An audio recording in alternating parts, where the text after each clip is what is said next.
25 থেকে 30 বিহারে আবার নীতিশ। বিহারের মুখ্যমন্ত্রী হিসেবে 10 নম্বর বারের জন্য শপথ নিলেন সুশাসন বাবু হিসেবে পরিচিত মাননীয় নীতিশ কুমার।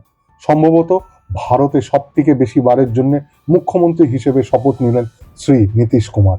আজকে শপথ অনুষ্ঠানে আমাদের যশস্বী প্রধানমন্ত্রী শ্রী নরেন্দ্র মোদী, স্বরাষ্ট্রমন্ত্রী শ্রী অমিত শাহ, বিজেপি সর্বভারতীয় সভাপতি শ্রী জেপি নাড্ডা, উত্তরপ্রদেশের মুখ্যমন্ত্রী শ্রী যোগী আদিত্যনাথ, আসামের মুখ্যমন্ত্রী শ্রী হেমন্ত বিশ্ব শর্মা এবং বিজেপি ও এনডিএর আরো অনেক গুরুত্বপূর্ণ নেতা উপস্থিত ছিলেন।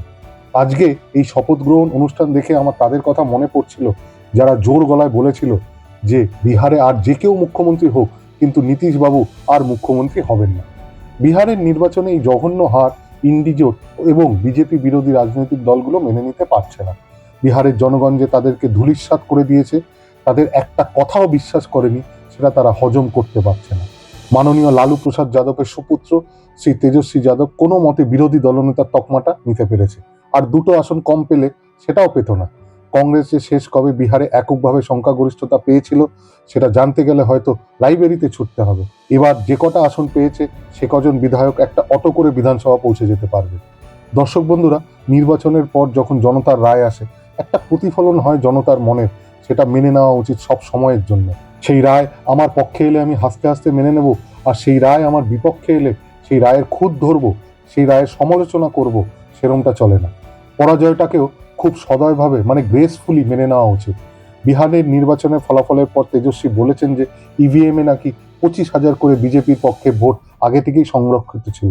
সেটা কিভাবে করা হয়েছে সেটার কোনো ব্যাখ্যা তিনি দিলেন না। পোলিং বুথে আরজেডির যে এজেন্টরা ছিল তারা কি করছিল সেটা পোলিং অফিসারকে কি জানিয়েছিল? আর প্রথম দফা ভোট গ্রহণের পর কেন তেজস্বীরা এটা নিয়ে সরব হননি, সেসবের কোনো উত্তর নেই।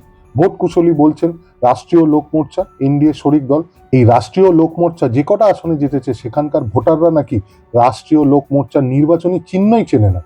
এখন জনতাকে প্রশ্ন করা, জনতার বোধ বুদ্ধিকে কাঠগড়ায় নিয়ে আসা, বেসিক্যালি বলা জনতা মূর্খ। জনতা রাষ্ট্রীয় লোক মোর্চার নির্বাচনী চিহ্ন চেনে কি চেনে না সেটা মূল বিষয় না। মূল বিষয় হলো যে জনতা আপনার দলকে ভোট দেয়নি।